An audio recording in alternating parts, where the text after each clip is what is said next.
Hello and welcome back to the IceMac MMA podcast. I'm Jackson McCarty, as always, joined by my co-host and friend Alex Eisman. Before we jump into any of it, if you want to keep up with any posts that we're making, any future videos, or even check out some of the past videos, go to Apple Podcast, go to Spotify, go to YouTube. We're on all three. Like, comment, subscribe, follow, because I know that's what the Spotify one is. Anything you can do, it helps us out a ton. Now, Alex, how you doing?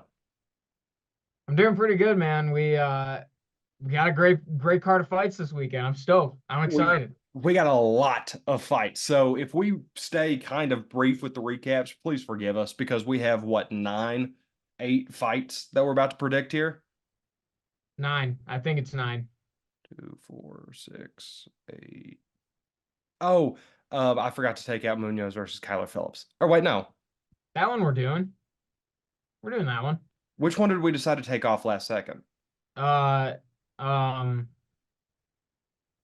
oh my God. Hold on. I'm going. I'm gonna go through our Oh, text. Cutelaba. Yeah, It was that one. And then, yeah. yes. Okay. So we have, what did I just say? 10? 2, 4, 6, 8, 10. Yeah, 10. We have 10 fights Oh, to, 10. yeah, 10. to predict this one. And then as far as news goes, the only one is still a pretty big one, but we've talked about it quite a bit in the build up to it. Francis Ngannou back to boxing this weekend. Should be a fun time. Alex, are you going to actually be watching, or is this going to be like a catch up after the fact and then maybe go back and rewatch? Do we know? I don't know what time it is off the top of my head. Do you? Do you know? No, but I can look it up right quick. If it's on uh before UFC, I'll for sure tune in live. Um, Even if it's, starts during the earliest of early prelims, I'll watch it because I legit think Francis is going to win this fight after what he did against Tyson Fury. And I know Anthony Joshua is very, very good. He's a champion, but I think Francis and watching what he did that no one else could do. Deontay Wilder couldn't do what Francis Ngannou did to Tyson Fury. I truly believe Francis can win this fight and will. So I just found the times they're expected to make the walk at about 6:30 Eastern. So Oh, okay. yeah, so it'll be comfortably before the EPs will be going on at that point. And we've only got one fight on there. Yeah, I'll definitely be watching that live. Um, yeah, Yeah. yeah, for I'm sure. kind of in that same boat. It just sucks to have to buy all these things, right? Oh yeah, God, so bad. All right. But yeah, Francis, got to be excited to watch that fight. Obviously, he'll be going back to PFL before too long after this Mhm. one to fight again back in the octagon. That'll be the fun part. So we'll bring you updates from that fight if there's anything really worth updating. Yeah, well, do you want to at least make your selection for this Francis Oh, fight? yeah, Francis. I mean, Okay. I love AJ. If this was 3 years ago, I'd be picking AJ, but he's gone down a step. He's not the old Superman Anthony Joshua. He's kind of falling closer to the Ruizes of the world and the less uh, high quality, the less threatening to Tyson Fury. Francis very much threatened Tyson Fury. So to do a little bit of fight math, I don't, this could be a KO. Like I hate to predict that, especially against a guy like Joshua, but Francis is just a horrifying dude, and he has already shown that he can be a very quality boxer. Yeah, I'm with you. I'm a little surprised that there's I guess I'm surprised one of us didn't take Joshua because he is so good. But Well, and again, 3 years ago, I'm I would put all the money in my bank account on AJ, but now I just can't do that in good faith. yeah, which is valid. That's Right. fair. But Yeah. should be fun regardless. Had a couple fights worth talking about over the weekend. I think the first one is Umar, right? Cousin Umar. Well, we're starting with the main and then working Oh, down. we'll start with the main. Yeah, We'll start with the main. Yeah, because we yeah, like to do the main to EP and then EP to, yeah, yeah, yeah, yeah, yeah. because we have a goofy, weird format how to do stuff. But I don't. Are we qualifying this main event as worth talking about? I mean, can discuss it for like 30 seconds if It you'd was like. ugly. Gaziv is not the guy we thought he was. Huge for the Biggie Boy agenda, though. Love me some Biggie Boy. Love that he Yeah, took the love to L. be wrong about that one. Yeah, Love yeah, to be wrong about that one. um, We got yeah. to stop buying into these Russian heavyweights and light heavyweights. Like above 170, no more Russians because they're not good wrestlers anymore at Right, that point. right. They're just throwing mass around. They're not Yeah. even other. Yeah, but where's or I know he's not above 170, but where's the redheaded one that attacked the people for kissing in front of him? Is he still around? Oh, he might be 170 actually. Okay. Shara, Yeah. Shara, yeah, Shara Bullet. I think he's 170. He's 170 or 185. Is he still in the company? Yeah. I haven't heard anything about him since like 6 months ago. And usually with guys like that, they like to not let you forget that they exist. Yeah, he's still there. I'm pretty sure. I haven't seen anything that's not that suggests otherwise. So, Yeah. yeah. All right. Yeah, that was my one way to bring a little bit of interest from that fight for me was to bring up a completely different fighter with zero ties to what happened in the octagon. It was a horrible Two way. thumbs up for Biggie Boy though. Let's Very much go. so. Very yes. Go fulfill the Derek Lewis role. That's what I want to see. Hopefully a little better than Derek Lewis has done it, but Well, yeah, yeah. Don't. Well, I don't think we're gonna go to. Where's Biggie Boy even from? Isn't he from like? Suriname. Okay, yeah. I don't think there's gonna be a Suriname card to get him all horrified whenever he's fighting for a belt. So we should be good there. But much like Derek Lewis, I am starting to get cold feet on Muhammad Mahayev. Yeah. And for me, it was his last fight. Yeah, And I know you held on a little longer because he's one of your guys. yeah. I have to hold on. Yeah. But we were literally talking about Mahayev taking the step up to fight for the title after this, and then we get that. And Yeah. it's like, That's no. one that I again, you could have made the argument that Perez won. I Yes. don't think he did. Personally, I think they got it right, but like that was a little too close for comfort for sure. Yeah, it was just ugly. It's not what you want to see out of a dude like Mahayev. And I now we're on two fights where it's consistently been like, I'm very nervous about what's happening right now. Which is not what I want from what did I take him? Like 3.1 in our Rising Yeah. Stars? I think it was right in the middle for Because you. because I think it went Aaron, Ilya, Muhammad. Yeah.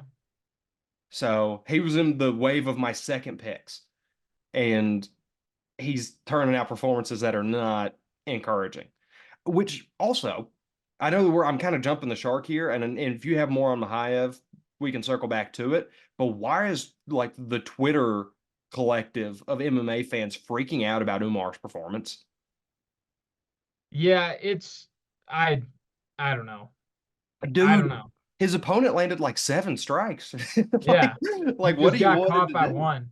And the thing was like uh it was the people were bringing up how Ilya got dropped by Jai Herbert.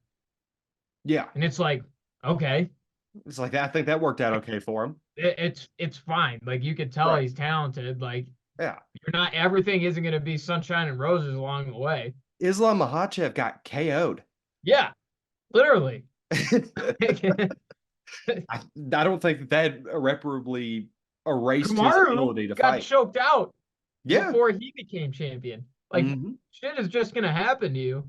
Yeah. Here's a little secret. Most champions don't become champions at whatever and zero. That's not a common thing. Don't let, don't let these freak shows convince you otherwise. Because like the John Joneses of the world, significantly more rare than the Martys and the Izzies and the whatever. Like they get losses throughout their career. That's what fighting is about. You're not just going to be some magical robot. Like it's not boxing where only the best guys have zeros, and like you pretty much only fight for a belt unless you are zero loss or have only lost to the guy that's the champ. That's just not how MMA works. Right. So Yeah. So, but yeah, back to Makayev though. yeah, I was um seeing stuff about him fighting Pantoja possibly at 301. don't do it. That is the recipe for derailing any sort of hype train that he has, Yeah, you're gonna that tilt dude is the going to kid. get dismantled. You're gonna dare and tilt the kid. Yeah, You see shaky performances, you ignore it, you put him up against a champion, he gets demolished, and then he never gets his confidence back. Don't do yeah. that. Pantoja would steamroll that dude. Yeah, it'd be a mauling, especially if it's the same high we've seen over the last two fights. I mean, he's barely top 15 with how he's looked, if he is top 15 from these last two fights. Let's get some more quality performances. It's like when people still wanted Chimaev to fight for the belt after the Burns fight. It's just like Yeah. I don't know how you're drawing those conclusions. It's just it's all carried by hype, and you cannot do that. Well, speaking of flyweights and flyweights that are on a bit of a hype train, Steve Erceg, man. Dude, that was I disgusting. love him. I I love him. well, and that's just not how I expected that to end. Like that was No. way too calm of a trade. Also, have you been seeing? I would imagine you have the clip that's going viral of the ref just dunking on Schnell. Yeah. What was that guy doing? I don't know what was worse, buddy. You getting punched in the mouth or your head bouncing off? Like, what are we doing? What is that? Is that's how you console somebody who just got their lights turned off by another man? It's to actively be like, I don't know which part of this is going to give you more CTE. Like, what are we doing? That's insane. All the credit in the world to Erceg, but like, come on, time and place, brother. Uh, that's super funny. Oh That's super my God. funny, but also like not funny at the same No, time. if I was Chanel, I would have slipped one through the guard at that point. Like, what do you stop? Leave me alone. Go Yeah. somewhere else. Yeah. But Ugh. in terms of where Steve Erceg stands at flyweight, I think this is the kind of win that kind of fast tracks you up to the top of the division, especially when you have, you know, the top of flyweight right now is Brandon Royval and Brandon Moreno, who are combined 0-5 against the champ.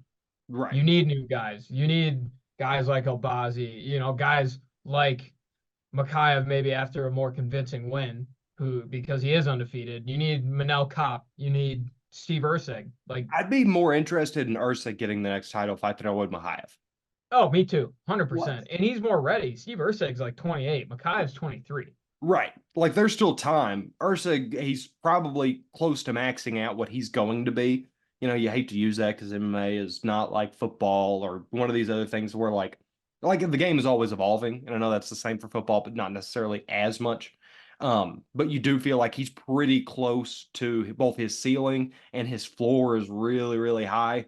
Um, I think that could be a good fight. Obviously, I still think Pantoja wins, but that's you're right. You do need guys like Erceg, and I'm happy to be wrong, especially in that kind of fashion, because kind of just puts the exclamation point on the end there and says, "Hey, we need to keep tabs on this kid." And another example of why flyweight is awesome. Yes, and Dana would put that as the featured prelim, a title fight between Erceg and Pantoja. Yeah, which is crazy Yeah, because Pantoja's a finishing machine. Erceg appears to be a finishing machine as well. about to say. Um, I would like to see him probably, and I'm sure he will. I'd like to see him fight one more time before any actual title fight conversations. If he could get in against a guy like Moreno or a guy like Kai France, possibly. Yeah, Like I think those would be a nice test to see, like if he really is like that. yeah. But it Or sure seems like he is. yeah, yeah. I KKF fight would be really fun. I don't know that Yeah, they'll go that sharp. Like they might end up putting him more in cop range and then going to KKF, but hopefully we get something with a little bit more meat on the bone soon because Erceg has more than earned it. yeah, for sure. Well, let's go back to cousin Umar. Yep. Um, yeah, he got dropped. Okay, it was like the first strike of the fight. This dude also knew like he was fighting a total can, Yeah. and he made it look like he was fighting a total can, dude. I've never seen a 30-25 scorecard in my life.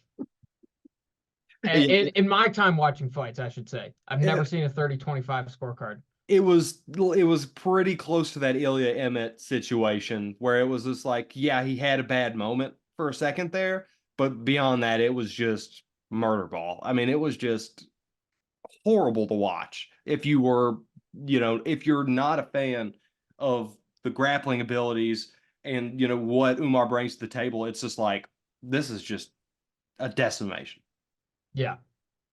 It's everything we expected him to do. I'm sure we expected him to maybe finish it, Yeah, but when you get two 10-8 rounds, that's essentially a finish. right. It That's was just it that's was just target practice, dude. yeah, you just mercy ruled him basically. Yeah. Um, what I do like though is I saw somewhere on Twitter that Corey Sandhagen was saying he'd like to try and reschedule that fight. And it makes a lot of sense because Corey wins that fight, he's immediately the next guy Yeah. to fight for a title. And if Umar wins the fight, he's also probably maybe not first, but second or third for sure. Yeah. Yeah, it's you would think that it would be hard to keep him down much longer, especially if he finishes Cody. Because that or Corey, Jesus. I've got that Garbrandt book over He's here, and I was gonna yeah, he's you're already thinking about 300. make a joke about sending Cody back down to flyweight earlier when Oh we were my talking God. about the Mahayev and Ercegs of the world, and it just made me too sad, so I didn't make the joke. But yes, if Umar could finish Corey, you have to make him the next challenger, I think. Yeah. And imagine a potential Umar and Marab fight. Like that Oof. would just be like some insane, like the best grappling you've seen in your entire life. The worst part of it is I genuinely don't think Dana would let it main event Oh, probably not. Because because it's like too ground it focused. yeah, boring. Yeah, which with that last name, I think you can put him in there, just on that, and people would be like, "Oh my God, there's another one of them." Yeah. But yeah, they would probably partner it with like a 170 title fight or some kind of something and try to balance it out, or put it behind like Connor and Chandler. Yeah. Annoying, but we don't have to continue. We talk about the UFC's weird booking a lot, so we can drop it for now. But all right, do you want to hop into these predictions? Let's do it. First Cool. off, we got a good one right off the bat for us to predict. You know we love Michelle Pereira. Mm-hmm. He's fighting Michael Olajaychik, which Mm-hmm. should be I mean should be fun. Should be no grappling. It's No gonna be a entirely stand up, throw caution to the wind kind of fight, which is backflips into uppercuts. yeah. It's going to be some weird, like just trying to knock somebody's head off type of fight. But can I just be honest for a quick second? I don't see Yeah. it with Michael Olajaychik. I don't either. I Not don't get anymore. it. He's kind of lost he's lost some of the aura a little bit. Well, and it's like the guys that are in and around Paredes tier, Olajaychik loses most of the time. Like Well, he's got Jacek a should decent, be ranked. yeah, Or Pereira. right. He Yeah, might be ranked already. I Yeah. know what you're, yeah, I know what you're trying to say, but it's like the guys that, like, you go back and look at Olajaychik's like Sherdog or whatever, and it's just like the names that you recognize, like off the bat, it's like, oh, he lost to that one. It's like, oh, I know that guy. Other than like Sam Alvey, I think he beat Sam Alvey, and even you don't know Sam Alvey's name for good reason. You know him because he lost a shit ton of fights before he got out of the company. I love Sam, but like that's his legacy. Um, Yeah. I think Michelle is just going to do some crazy something or another and get a finish here because He'll get a that's kind of knockout. what he does. He'll get a knockout. I'm Yeah. with you on that. It's gonna be fun though. For as long as it lasts, it will be fun for sure. But like yeah, like you said, Michel seems like he's just on a different level. And it seems like ever since he moved up to middleweight too, he's looked way better than he did at welterweight. And so that's pretty scary. He does look significantly more comfortable up weight. Like he just, I get with how his frame is built, it's such a hard weight cut already But now that he actually gets to be healthy coming into a fight, it's reaping benefits, especially for the way he moves. Like, how is he doing that depleted, for 24, 48 hours beforehand? How was he managing to still do some of the crazy stuff that he was doing? Yeah, I have no idea actually Like, it's because baffling. yeah, because his body was just, I'm sure, screaming for help, like begging Constantly. for mercy. It's like, please, no more backflips. He's like, watch this. Just going backwards every time. All right, yeah, we're both on the Michelle train there. Next one, I personally, and I'll fess up to this, mentioned not predicting this one and having it be more of a shout out, but you were right whenever we talked about it because the winner that we're both predicting, like it does still have some value to it. It's Pedro Munoz versus Kyler Phillips. I think we're both kind of off the Pedro train. We like him, but it's not Just old, and you right. know what you're gonna get out of him. Exactly. It's Like not he a is. right. It's not a situation where you have to really worry about him. Um, he'll give it his all in the octagon, and his all is still pretty decent, but it's not championship. It's not, top five, top seven, anything like that. Kyler Phillips, though, he could develop into something pretty decent.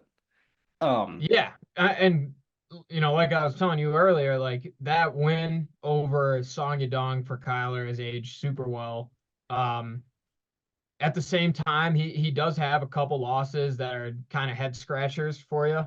But if you watch him in the octagon, you can tell he is super talented, and if he's able to put it all together, um, he can definitely do some damage at bantamweight.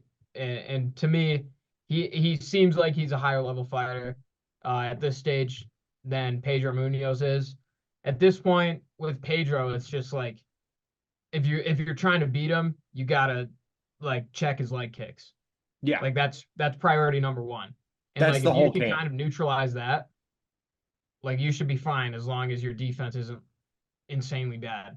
Right. Well, yeah, so long as you're not dropping your hands Paddy Pimblett style to make sure these leg kicks don't land and then just getting smoked in the jaw, you should be okay. Yeah. But again, he that is kind of his thing. So I'm sure he'll figure out ways around it too. But in terms of striking ability, with the hands, I don't see Pedro really being able to be super effective against Kyler. Kyler's got some good power for a 135er. So Yeah. um yeah. So and yeah, I like Kyler in this fight. Do you have a method? I've just going decision. Yeah, Pedro kind of is one of those guys that'll take you to a decision. That's where I see it going as well. Yeah. Simple, easy. This next one should also be pretty simple and easy. I don't see us diverging from the path too much. Mateusz Gamrot, RDA. Gamrot's just he's just a pretty substantial level up right now in his career than where RDA is in his career. Um, kind of wish RDA just retire. Um, Yeah. I'm not picking a method Or in just this give one. him give him fights against guys that like he's gonna beat. Right. Yeah, you can send him into that lower echelon of dudes and still have some fun fights out of it. Exactly. But with Gamrot, he's just better. And I know I've picked against him a lot lately. I'm kind of happy that I have one where I can finally just be like, all right, Gamrot's got this one in the bag. Like, see, I don't hate him. I'm picking him. I actually don't hate him. And the fights that I picked against him were super close. Uh, and you could have made the argument that the other guy won. But Oh yeah. I digress. Like Gamrot's good. Yeah. He's really good. He's really good everywhere. Um, and yeah, I think it's too much for RDA at this point in his career. All right, next one we got a Caitlin Chukagian slash Sermonar. We're going to call her Chukagian for transparency's sake because everybody's going to know her from that. But she did recently get married. She did not get any easier of a last name to spell. But she's going up against Macy Barber. And my big thing here is just I'm rolling with Macy because I think that pressure is probably going to be a little bit too much. Macy has been a buzzsaw lately, dude. Yeah, She has been a problem. yeah, Like, and I and know coming into the UFC, she had like a lot of hype around her, and people were thinking she might be a champ. She had a couple fights where we were like, some losses, maybe like, not quite, but whatever she's done recently is it's working because she looks damn good right now. I wonder if she switched camp or anything like that because you're right. She's really found her footing in the company. I'm not the biggest Chukagian fan. Usually, the fights aren't going to be that interesting. But whenever you put her up against somebody like Macy Barber, she's going to be forced to bring a little bit more energy into this. I just don't think she's going to be able to put up the kind of energy you need to take somebody like Macy Barber out. So give me Macy by finish here. Yeah, Chukagian very much a point fighter, and it's given her success. She's been at the top of flyweight in terms of like number one ranking and stuff like that. But yeah, Barber seems like she is way more dynamic, way more talented, frankly. Um, and yeah, I think a finish is for sure on the table here. I know Chukagian is a decision fighter, and there's every chance in the world that that's the direction it goes. But I like the tools that I've seen from Barber recently, and I think she could make a finish. That'll be my official prediction as a finish. Yeah, same. I well, and like we know Chukagian's been finished by like Andrade and Tina, and I know those are at the point in time where like higher level than Macy, but you also have to factor in the age of it all and the confidence that you assume Barber's got coming into this. So I feel pretty confident, and I'm right there with you with that finish prediction. Yeah. So that's all we got for that. We got our featured pre. This is a big one for yours truly right Yeah. here. This will tell me if I made the correct pick on my rising star or not because it's Jailton Almeida, uh, you know, known for his jiu-jitsu grappling prowess, going up against maybe the best pure grappler at heavyweight in Curtis Blades. Um, and you know where I'm going with this. I Oh, have to. I well, gotta. I feel good about it though. well, and I'm riding with you. Yeah, because it's a situation where I think Chilton's more than capable of keeping up with Blades on the ground. I don't think, he will be the aggressor more often than not in that regard, but I know Chilton could smoke him on the feet. I mean, that's not even within question. So I've got Chilton and I've got it by KO. Really. Yep. I I don't know how much he's gonna try and strike with Blades actually. Like it seems like as long as he's able to get top position, which he does super well, he doesn't need to get the finish, but he's gonna do enough where he's just gonna, I hate to say lay and pray, but like that's what he might do here. And that's kind of if you have that ability in your arsenal to do that against a guy like Curtis Blades, who if Blades gets on top of Almeida, I think it's kind of trouble because Blades is gonna have 20 pounds on him, you know? Right. He can Um, pretty much do what Jan did to Izzy. I know it's not a skill comparison, but like where you could just kind of hold him down because you are just that much bigger in the cage with him. Yeah, but I think Almeida will be smart. I don't think he'll take a whole lot of risks unless he absolutely has to.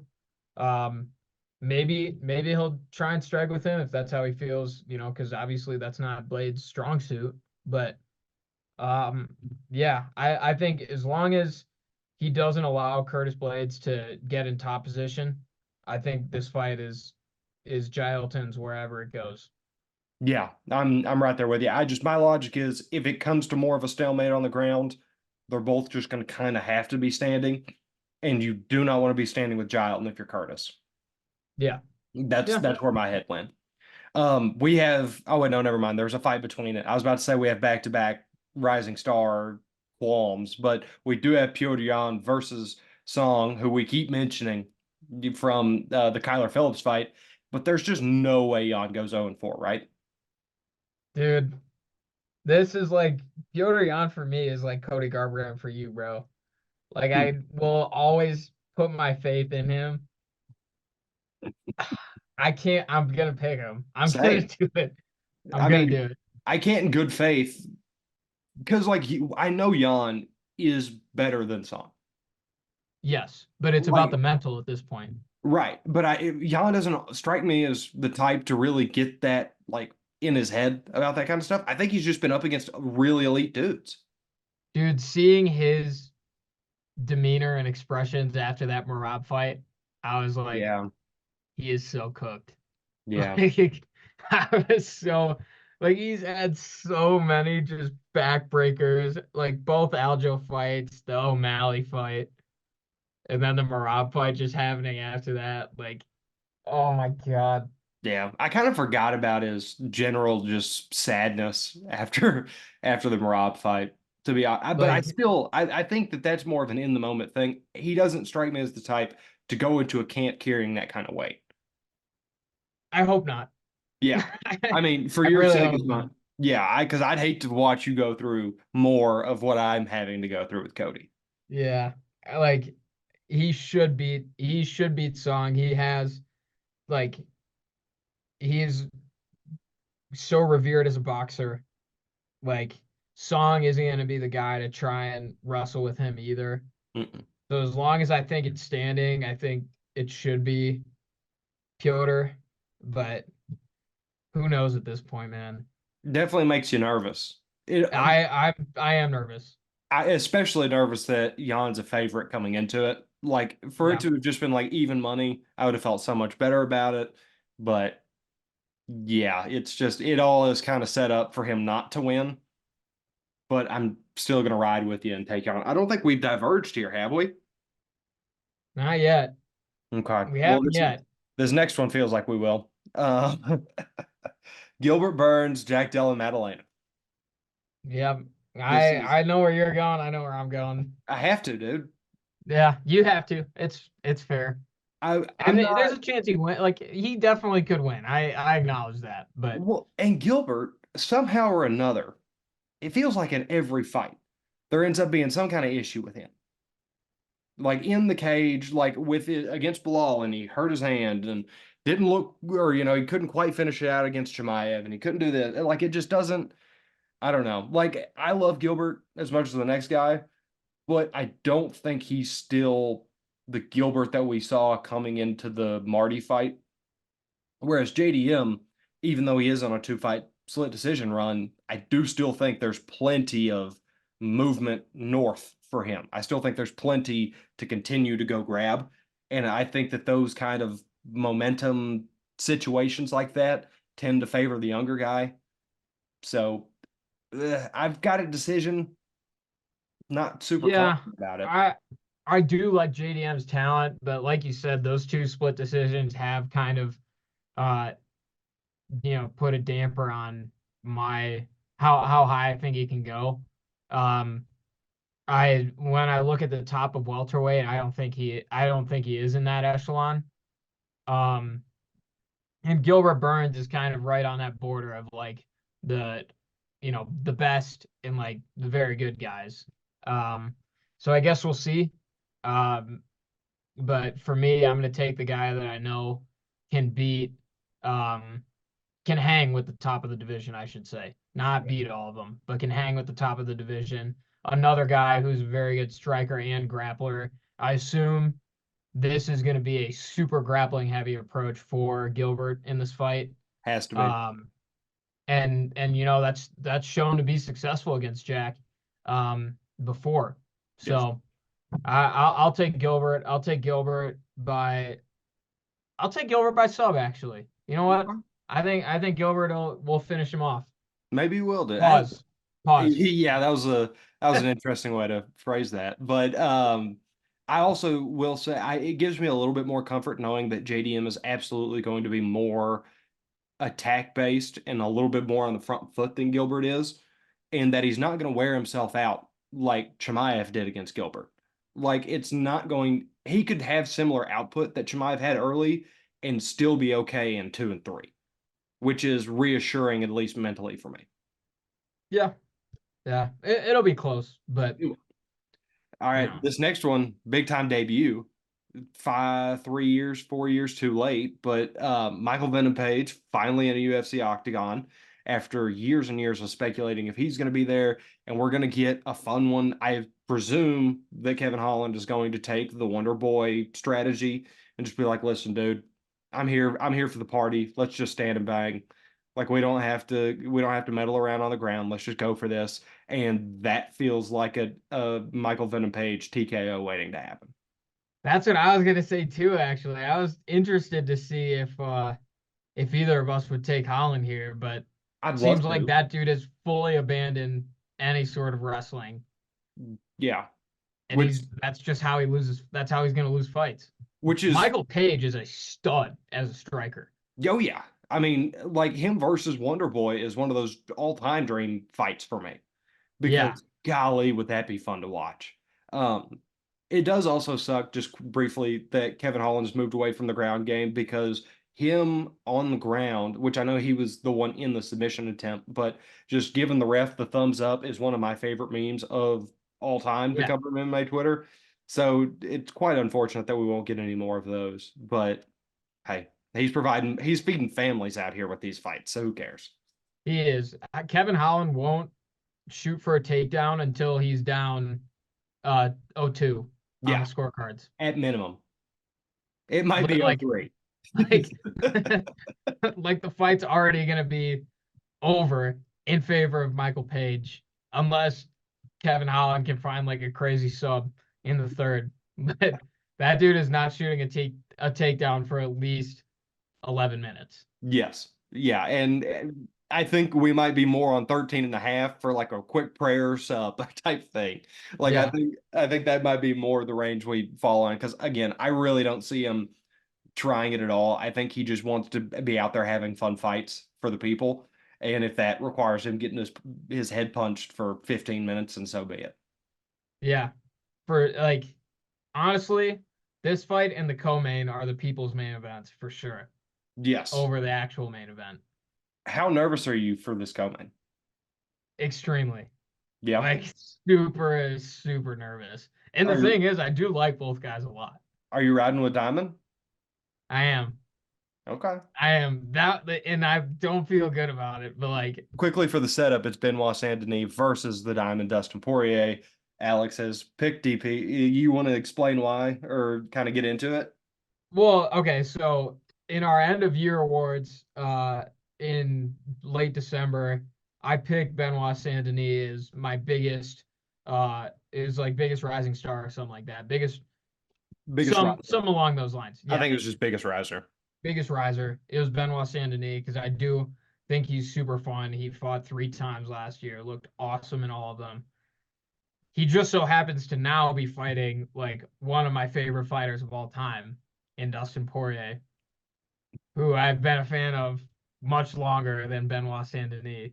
Yeah. Um, but when you think about this, like Benoit hasn't fought anyone at the level Dustin has the last 5 years. And really the biggest reason why I'm nervous is because of what Justin Gaethje did to Dustin when they fought. Um, but I think this is enough of a like unknown where I can kind of trust Dustin to get the job done. It'll still be a lot of fun.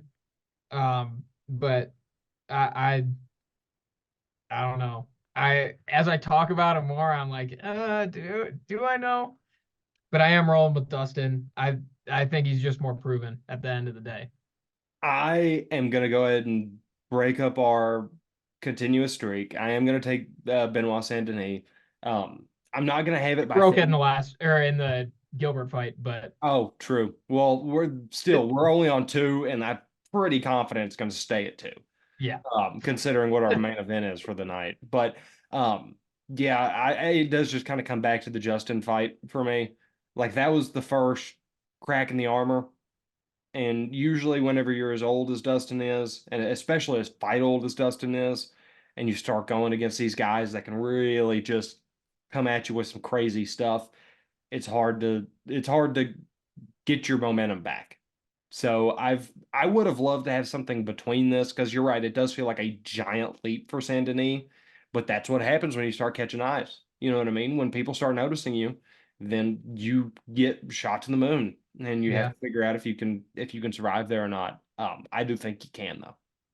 At least this him getting this fight though, like it makes me feel good because it does validate me giving him Rising Star of the Year. Yeah. Because that dude just got a Dustin Poirier fight. Like this, Dustin Poirier has fought Conor McGregor 3 times. This Yes. is a huge fight for him. And Like, won twice.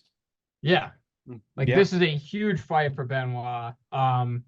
It would not surprise me if he won. But I gotta go with my guy at the end of the day. I think he's still got some left in the tank. I don't think he's gonna Tony Ferguson it anytime soon. So No, and I'm not that I have this by decision, which is scary knowing who Dustin Poirier is. If you don't put his lights out, going a full 3 rounds with him is not an easy feat.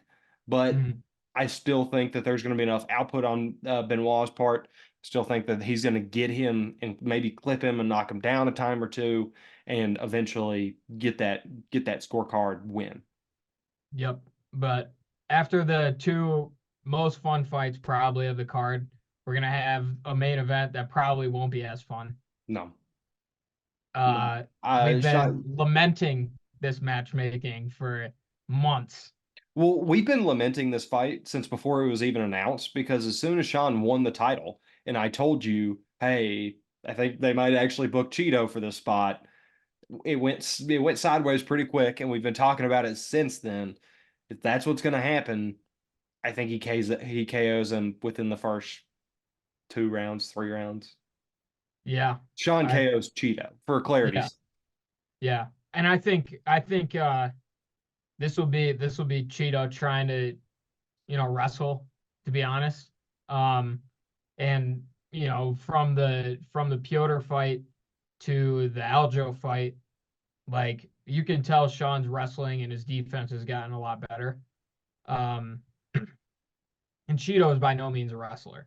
No. So for me, it's just like, all right, where does Cheeto have the advantage? And I truly can't see any.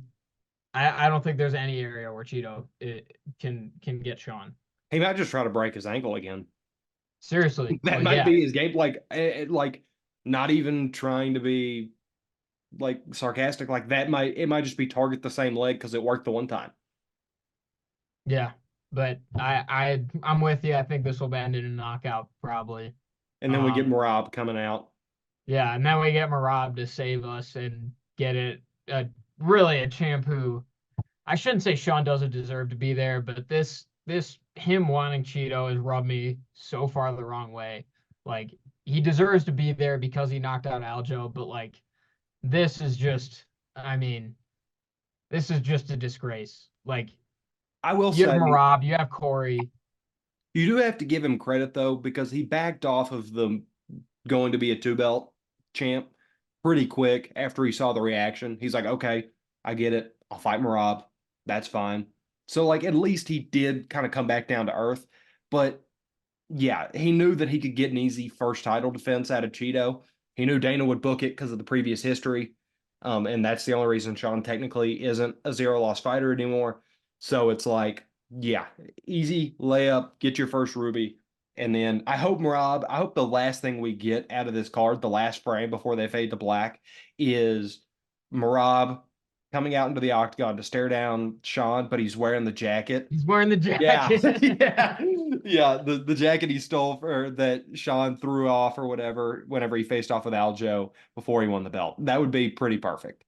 Yeah, that would be very cool and would just continue like how much Marab has grown on me in the last like year. Because that dude's personality is A plus. I Yes. love him.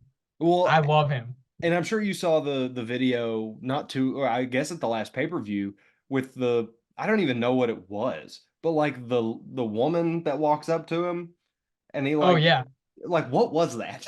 I have no idea. I have no idea. It was just But him folding because the yeah, chick, yeah, she yeah, was yeah, yeah. she was rocking some Hey now. major whole milk cannons, but Jesus. I knew it was about to happen. But yeah, like he's just out here doing like funny Playboy skits on Twitter and being a demon in the octagon. And that's just the best kind of entertainment.